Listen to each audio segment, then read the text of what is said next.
I'm half Filipino, half white. And my dad's this big 6'4" white guy. And one night he decided I was going to play pickup with the guys. And we didn't just stay in metropolitan areas. We went to Iloilo, we went to Bacolod. Some of these gyms that we went to were not gyms. There were no walls. It was just a roof. And then sometimes it was, like a court that was laid out on compacted dirt. But you better believe the whole town, the whole village was there. They even had halftime shows, complete with dancers and singers and everything. But I enjoyed it so much that I was trying to figure out how to stay. Hello, welcome again to the Locker Room Show, and we're here with former varsity for Yale women's basketball and coach at Oak Park High School here in Southern California, Miss Cassandra Harris. Yes. Hi, Cass. Hello. How are you? Welcome, Cassandra. I'm good. Happy to be here. Yeah. Hi, Cassandra. How are you? Thank you for joining us. Yeah, no problem. I guess Noel should be wearing his school colors, USC, and while you're wearing Yale. Oh, she is. She is wearing Yale. Okay. Nice. I'm wearing my high school uni, so because that's what I have up there, so that's why I'm wearing my high school one. So, but anyway, so just to kind of for the audience, just to kind of give them a little background, Cassandra is my niece, and I may refer to her as Casey because that's how growing up, that's how I referred to her. That was her nickname. So just to kind of give you guys some background on that. So Casey, can you tell us how you got started in basketball? Yeah. So it's funny because I think a lot of basketball players, they get started from like struggle in their life, and so my story is no different. I grew up with a single father, and so I started running in with the wrong friends, staying after school and being around these really not so great crowds very young, like elementary school. And so he was worried. He was very nervous about that. He moved us to another town and decided that basketball was going to be the thing for me to do. I don't know why. I've never asked him that question. Actually, that's probably a good question to ask him because he never played basketball. And at that time, he wasn't even a coach. So, but I think he just figured that I was going to be tall, and I already enjoyed running for fun. So I think he knew I was going to be athletic. So he took me to the park. We lived in Newbury Park at the time, out in Ventura County. And he just took me to the park every summer, every night of the summer before 5th grade. And he just, I don't know how he learned, but he just kept teaching me different skills, working with me. Every single night he would work with me and to play basketball. And his goal was for me to make the travel team. And so every night we would work, and then it got to a point, my dad's this 6'4" white guy. I'm half Filipino, half white. And my dad's this big 6'4" white guy. And one night he decided I was going to play pickup with the guys. And I was so scared, but he walked out onto the court and he said, "My daughter's going to play pickup with you guys right now." And I was crying, because it's like I was this 10, 11-year-old girl, like being so embarrassed, but it ended up, really working out for me. And that's how I got started, really. Mm-hmm. And I made the travel team. Mm-hmm. I wasn't very good to start. And in fact, the first basket I made for the travel team was actually for the other team. Oh, okay. And we ended up losing by 1 point. Oh, wow. Oh, okay. So that was how I started. That was my start. Well, I kind of feel guilty now because I think why your dad got started in basketball, it was because of me. Oh, so was it? As he was hanging around with me.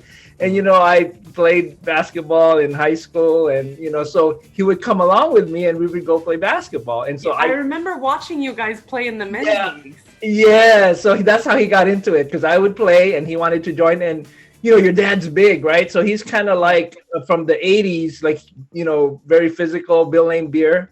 So he's very good in defense because he's tall. He gets the rebounds. Yeah, he's good at beating people up. Yeah. So he's like the big physical, center, and so that's how we kind of use them, and so that's how he kind of got into basketball. Oh wow. Yeah. So it was me. So you can blame me. No, not blame you. I should thank you. Oh, okay. So when you were talking about when you were little and you first got started, and specifically the travel ball, so you said you're like around 10 and 11. Yeah. Were you like one of the taller kids on the teams, or? Yeah, I was. I wasn't the tallest, which is crazy now because now I'm a little over 6 foot. I'm almost 6'1", so I'm pretty tall. But at that age, I wasn't that tall. I had a growth spurt in 7th grade where I grew 11 inches in 1 year. 11 inches in 1 year? Yeah, my knees were hurting, my back was hurting, everything was a mess. But so at the time when I first started, I was taller, but I wasn't, people didn't look at me and think, oh, she must play basketball like they did when I got to middle school. Okay. So, yeah. So how was your transition from the travel ball to, I know you played in high school? Yeah. So it was interesting because travel ball, it really prepared me for high school. Let's just say that, because a lot of people end up at playing high school basketball that didn't play travel ball. They were rec league players or, just recreational players. And because I had that experience of competing at tournaments, driving to tournaments, sometimes out of state tournaments, I had played on not only travel ball, but I played on club teams too. So once I got over that first hurdle of not being very good in 5th grade, my growth just really went up. So in 7th grade, I really started doing really well, and I played on a club team that went to junior nationals in Florida. And so I was really playing against some of the best girls in the nation. And so by the time I got to high school, I was at a level or an expectation of competition that was different than some of the other girls who maybe were already on the team or who were coming into the program. And I also know that your dad coached you before you went to high school. How was that experience, having your dad coach? So my dad only coached me for 1 year. It was my 8th grade year. And it was difficult. I mean, he coached my sister more. And he's a really great coach. He's a really great basketball coach. But I think with me, he kind of had to learn a little bit of, that just because I'm his daughter, he shouldn't be harder on me than he was on the other players.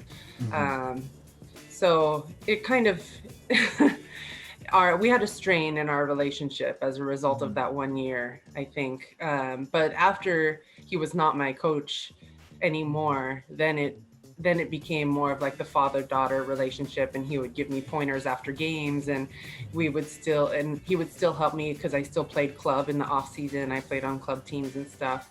But that coaching relationship was a strain, but he always reminded me that Coach Mike is different than Dad Mike, So, but I was a 14-year-old girl, and you just want any reason to be mad at your dad.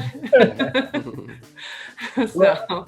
Well, I can kind of sort of relate because, as you know, you came out in a few times when I coached Andre when he was a little, kid, like from 4th grade to before he went to high school. Yeah. What I always told Andre is that because he's my son and I'm the coach, I kind of told him, well, you kind of have to listen to me, because if you don't listen to me, the other kids will not listen to me because, they know you're my son. And if my son listens. So that's basically what I told him. I said, you have to listen to me. I just told him, you just have to try your best. So that was basically what I told him. And so I can kind of relate a little bit. Now I don't know the specifics of what your dad. Yeah, no, but and it's interesting because now I'm on the opposite side of it. My kids, they're playing in the rec league in Woodland Hills, and I've coached both of them, and so it's interesting being on this side of it now too. So I understand what he was going through too. Yeah. So Okay, so now so you played in high school. How was the transition? So it sounds like the transition wasn't that hard because of the fact that you played travel ball and club. Transition to high school. What about high school to college? Because I know you played at Yale. How was that transition?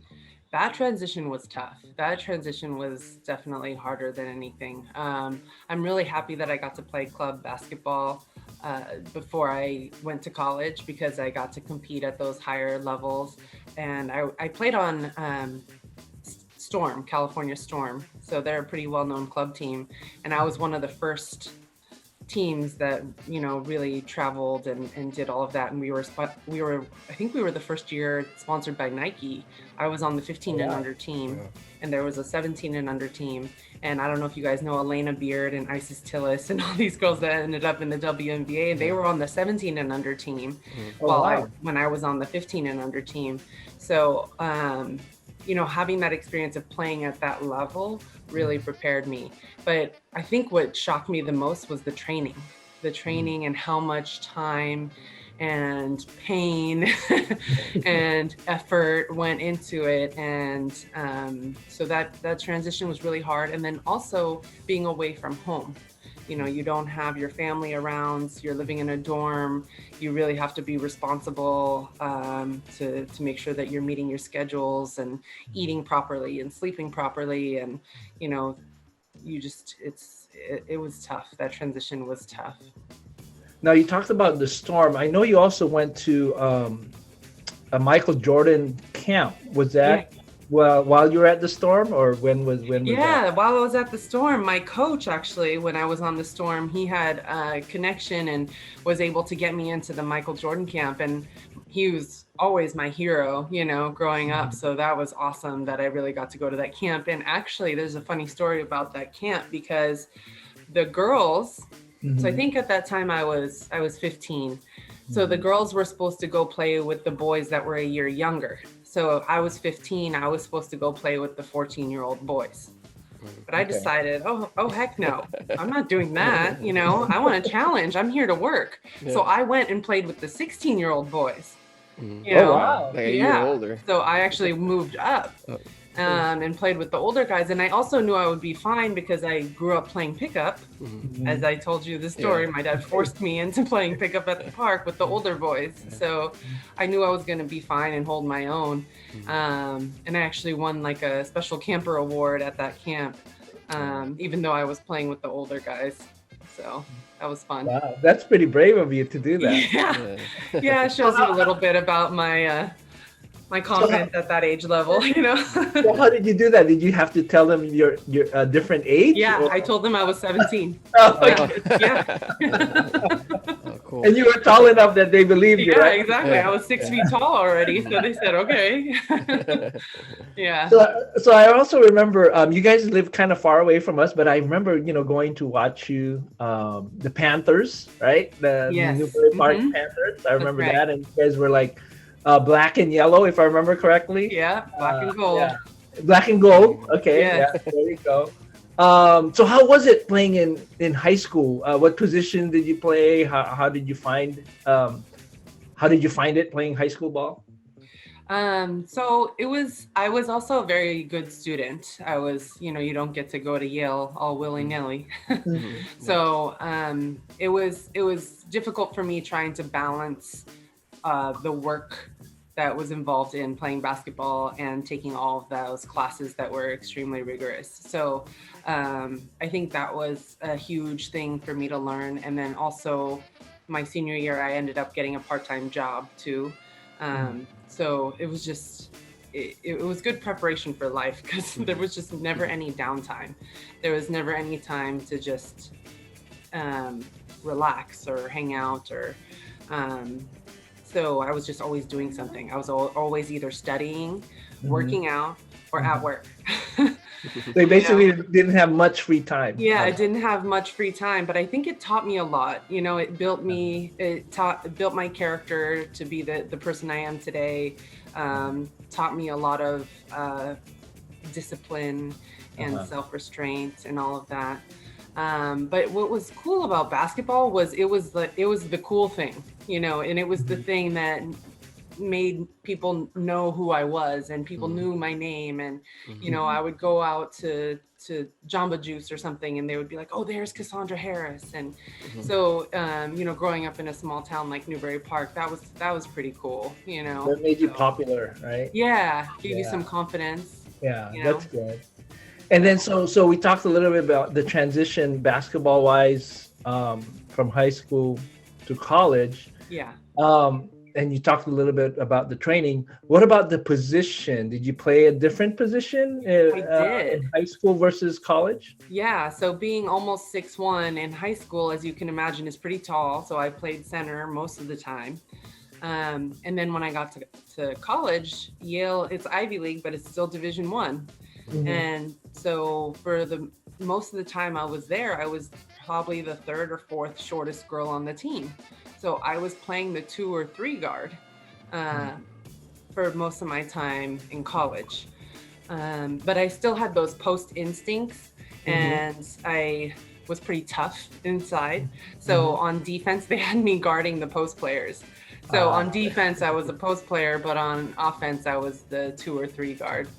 Yeah, it's because you knew how to guard. Yeah, because those instincts were still there, and my coach was able to use those, you know, for her benefit, and because I didn't really take anything from anybody, you know.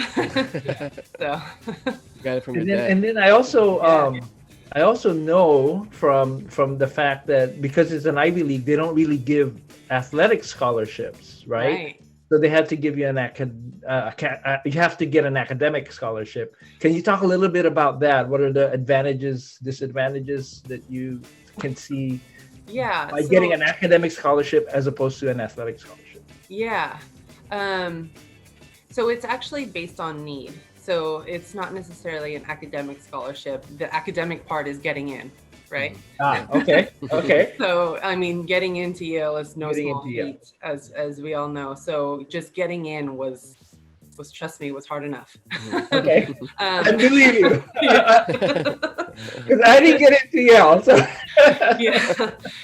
It was need based. So you know, because I had a single father and he was working on and off, I was able to go for free, but I also qualified for a Pell Grant because I was a student athlete. And that gave me money for like clothes and toiletries and things like that. And going to an Ivy League school was such a culture shock. Coming from a single parent household and I went to a large public school, you know, like probably we all did, where they have football players and cheerleaders and we have school rallies and all those types of things. But I ended up going to this Ivy League school where all these kids went to these like same-sex prep schools and private schools, and they had been tutored from the time they were in preschool. And I remember my freshman year, one of my teammates actually laughed at me when she found out I was on financial aid. And at first I was like, I didn't realize that she was laughing at me. I thought it was like a joke, you know, we were laughing together, haha. And then I was like, oh, she's laughing at me. Like, so that was an interesting experience. So that's how it was transitioning to the Ivy League school experience. But, you know, basketball wise, I felt it was just the time commitment and the level of the training that was really hard to compare. There really was no comparison. It was definitely a Division I program, you know. I have a quick question, Noel. When you said earlier that you said the Ivy League schools don't give out like athletic scholarship, is that like their policy? Or yeah, so we can let Cassandra talk about that because I kind of learned that from her. Yeah, I think because it's the Ivy League and it's so prestigious, they don't want to take away from the fact that you still have to get into the school academically. Oh, And okay. so they don't give athletic scholarships Mm-hmm. for anything. For So, any, do they recruit like at least like? they still recruit. They But you still have to be recruit, but smart. their recruiting is a little different than you would.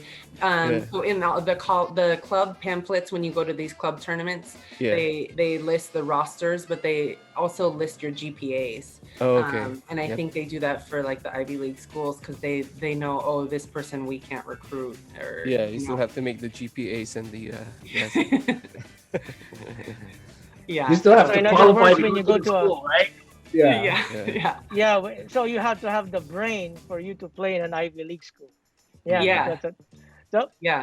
So yeah, so yeah, this talk show is made possible by Top Digital Studio, digital marketing agency. Just go to topdigitalstudio.com to learn more about how video creatives are done right. And you can catch this episodes of every show every Friday at 4 p.m. at mybeliefs.com. And if you can show us some love by liking that page or our page in YouTube, or share or click the subscribe button. So Cass, my question is like since you're a coach now, and I heard from this FIBA doctor, I'm sure you're familiar with FIBA, International Body for Basketball.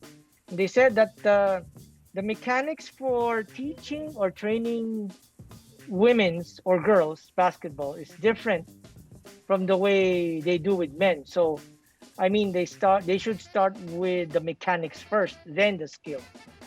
Is that true with what you do in high school now, or do you have any shortcuts to it, or how does your training method Or go? do you guys follow the FIBA? Yeah. And I think they probably say that because girls and women tend to have so many knee injuries. And I think that's because I don't think it's necessarily different in the way that you train women and men, but because people tend to not train girls and women as hard as boys, they tend to be under conditioned. So they're not in as good of shape as they should because men and coaches don't want to push them the same way that they push boys. They don't want to force them to lift Okay. weights. They don't want to force them to do push-ups and run those extra sprints and, make them run until they puke, So I think that's part of where that comes from. But with high school, I think that's always the off season and the fundamental groundwork, right? Is that you have to have a well-conditioned team. They have to be able to run the full game. So we do a lot of the jump soles. I don't know if you guys have seen those things, but they go on the front of your foot and they kind of make you like elevate Yeah. it up so that you can work on your calf muscles, and it really helps your Yeah. your elevation and your jumping too. So they do exercises in the jump soles. They do circuit training in the weight room.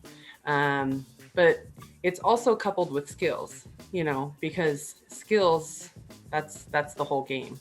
You can be the most athletic person out there, but if you don't have the skills, you're not going to be a good player. So I think it's hand in hand. So we tend to do, in the off season, we'll do a conditioning practice, but then there's also skills practice. And we kind of alternate those. So with regard to that, how was your transition from being a player and then now being a coach? So it's interesting because my dad was a coach growing up. So I've always helped him coach his younger teams. And then I've just enjoyed it so much that I've always kind of volunteered. So I've been coaching almost as long as I've been playing. Oh, So, okay. and it's not my profession, but it is my hobby, and I love it so much that I keep coming back to it, Oh, even though okay. I'm not getting any money. I'm a volunteer coach, and but I really enjoy it. I think it's important, especially for the young girls, to have a female role model that holds them to a high standard and supports them on their journey. So, but coaching, it's interesting because you really have to understand the game from a different level.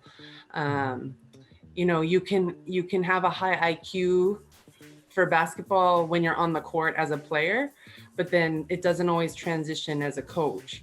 Some people don't know how to break down defense, or some people are just naturally instinctual on defense, but they don't know how to coach it. They don't know how to teach the rotations on defense. So those are all things that thankfully I got to learn mainly from my dad. But then I've also had some really great coaches along the way too, and I learned a lot from them too. So is there a difference between coaching boys versus girls as far as how they react to the coach? Yeah, what's interesting is I find that girls before high school tend to be more brave than boys, and you can be pretty hard with them. You know, you can tell them, hey, you didn't go get the ball, and she'll be like, okay, coach, I'm gonna go get it. You know, whereas boys, before high school and before that, they're a little bit more jittery, and they freak out. They're like, oh, what do I do? How do I do it? You know, but then in high school, it almost switches, you know, because in high school, the teenage girls, their emotions are everywhere. Their hormones are everywhere. Sometimes you'll start nailing into a girl, and then she'll start crying, and you're like, oh man, my bad. I didn't mean to do that. But with high school boys, you can kind of just tell them like it is, you know? And so it's interesting. I feel like I thrive with the youth more than high school. I enjoy high school because it's more skill driven. It's more player development, and it's a little bit higher level of coaching. But coaching the youth is just great because you get to instill that love of the game, and teach them those life lessons about working hard and not giving up and learning from your losses, and you know, things like that. And just to go back to what Art was asking earlier, just because I have some experience and knowledge, because I remember you asked me this at that time. Yeah. So you also had other scholarship offers from regular schools, non-Ivy League athletic scholarships. And I remember we talked about this, and I told you, you know, the ultimate decision is yours. And I said, if you're after education versus athletics. And I remember, I think I told you, because you had, I think, more than one Ivy League school. And I think I told you, well, either Ivy League school, I said, you can't go wrong with an Ivy League school if you're talking about academics. So I think you had Brown. I don't think. I was choosing between Brown and Yale. Brown and Yale. Yeah. So and also had the other schools. Yeah, go ahead. It was Loyola Marymount, and University of San Diego. And at a certain point, I was also looking at the Air Force Academy. So those were the three non-Ivy League schools that I was looking at. And then the two Ivy League schools were Yale and Brown. But I really wanted to get out of Southern California. I grew up in Southern California my whole life. I felt really comfortable here, almost too comfortable. I wanted that experience of going to like a small private school on the East Coast. And, you know, Brown or Yale would have given me that. But Yale, I was really excited about, because when I did my tour there, they were doing this sports camp for these inner city kids in New Haven. So there were all these different ethnicity kids running around the campus, learning different sports. And I thought that was so cool. So that's really why I decided to go to Yale. Yeah. And obviously Yale has that rivalry with Harvard. Harvard, right? Yeah. Actually, I don't know if you guys ever saw that that prank that Yale did on Harvard, where they all held up the signs and it spelled out "Harvard sucks." Oh, yeah, and that was he was a year ahead of me. His name's Mike Kai, and he was like, and I remember him being in one of his friends' dorm rooms when he was talking about planning this prank. Yeah, and it works out beautifully. Yeah. so like you guys were able to prank the Harvard student. Yeah, no, what they did was they went over there in Harvard gear, and they started saying, "Hey, let's go Harvard! Here's your signs!" And then they had pom-poms and everything, and they said, "Okay, everybody hold up your signs." And it spelled out "Harvard sucks." Okay, I'm gonna have to tell that to the USC students. Yeah, right. Tell it for the next USC. To UCLA. I'm gonna bring you there and say, okay. Yeah, I'll orchestrate the whole thing. The UCLA alum is he gonna tell you what to do? Yeah, that's funny. So how is it? So we were kind of talking about coaching. So you Yes. coach high school, and then you also coach. You mentioned you coach your kids, which is in middle school, right? So they're still Yes. kind of like in middle school. And I remember I went out there to watch one time, and we saw Swaggy P, Nick Young, who's from Yes. USC. So Yeah, he's coaching his. I think it's his nephew. He was coaching. Oh, okay. Yeah.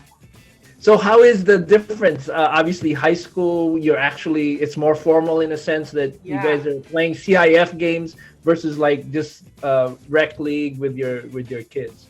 Yeah. I think it was Einstein. Someone really smart said something like, if you can't explain something simply, you don't understand it well enough. Right. And I think about that when I'm coaching really young kids. It's like, so that first practice is always really exciting for me and exciting for them. You know, it's like, okay, here's the baseline. Run to the baseline. And then it's like, okay, so what is the baseline for? What is this? You know, and just breaking down the game and every aspect of it is, that's really fun for me. It's really exciting and it's actually really challenging. And a lot of coaches can't do it. They get frustrated. They don't understand why the kids aren't learning. They don't, you know, they can't, they're trying to teach concepts that are way beyond what the kids are even capable of understanding, you know, or they just teach them, okay, this is the 2-3 zone. This is your area. You stay here and guard this, you know, without teaching them concepts of, okay, we are on defense and you want to be on the basket side, you know, and you want to stop them from scoring. And so, Or warn them not to score on the other side. Right? Hey, don't do that. Good one, Art. Good one. And my coach should have told me that one. So that's the first thing you tell them now, right? Yeah. And it's funny because it's always at halftime, it's like, we're scoring on that basket, you know, it's like, it's always that intense moment of like, oh wait, I forgot to tell you, it's that basket. So yeah, there's, I think it's a big challenge to do the youth, and it can be very frustrating at times, but it's extremely rewarding. And I think that's when you really see the growth and sometimes the spark in the kids, and you can tell, oh, this is going to be something that this kid's going to do for a while. And I really had a hand in that. And that's really, that's inspiring. It reminds me of why I fell in love with the game. But like I said, I also enjoy high school because they're at a different level of maturity, and you can influence them in other ways, you know, in not limiting themselves in what they think they can achieve, and letting them understand that if you work hard, you can achieve anything. And we two seasons, 2019, we took Oak Park, which is like this Division 4 CIF team, and we went to CIF Southern Section Championships. We were there at the CIF Southern Section Championships, and they 2 seasons before that had only won 4 games the whole season. And I just think about the fact that we kept telling them that if you believe and if you go out there and you work hard and you trust in what your coaches are teaching you and you trust the skills that you've learned, you can really achieve anything. And they walked into that gym, you know, and it's a circus. I don't know if you guys have ever been to the CIF Southern Section Championship, but there's press, there's bands, there's buses, there's people guiding you. You have your own locker room, and they were just shocked. They were like, I can't believe we made it here. I can't believe we got, you know, our team gets to come to something like this. And it was rewarding as a coach too. So high school, it's definitely a different level, and you're trying to prepare them for a possible basketball career beyond high school. And then youth is challenging in that you got to teach them from the ground up. So, but I love them both. I think I prefer the youth, but Now, before you came on, Art and I were kind of talking, and he had this question. And I know you played it in the Philippines. I think, like, is it an exhibition or something? Yes. And so can you tell us a little bit about that?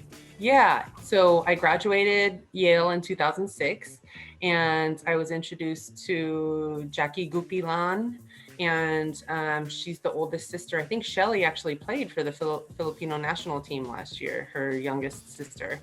Okay.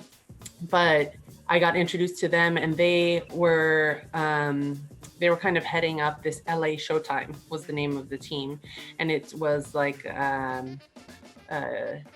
we also brought stuff, so it was like a humanitarian and exhibition tour, and so it was a Phil-Am team predominantly. I would say like 90% of it was a Phil-Am team, and we went around the Philippines, and we brought food and clothes with us everywhere we went, and we would put on a show, a game for the town that we would go to, and we would play against whatever team they nominated to play us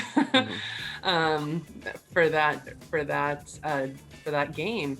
And that experience was incredible. It was, I had never been to the Philippines, and we didn't just stay in metropolitan areas. We went to Iloilo, we went to Bacolod. Some of these gyms that we went to were not gyms. There were no walls. It was just a roof. And then sometimes it was, like a court that was laid out on compacted dirt. But you better believe the whole town, the whole village was there. They even had halftime shows, complete with dancers and singers and everything. And everywhere we went, they would have like a parade for us, the LA Showtime is here. And it was quite an experience. It was really cool. And it's actually the only time I ever got to go to the Philippines. Well, I'm sure you stood out because you're like, you look mestiza, you look white to them, you're tall, like 6'1" girl or female, right? Yeah.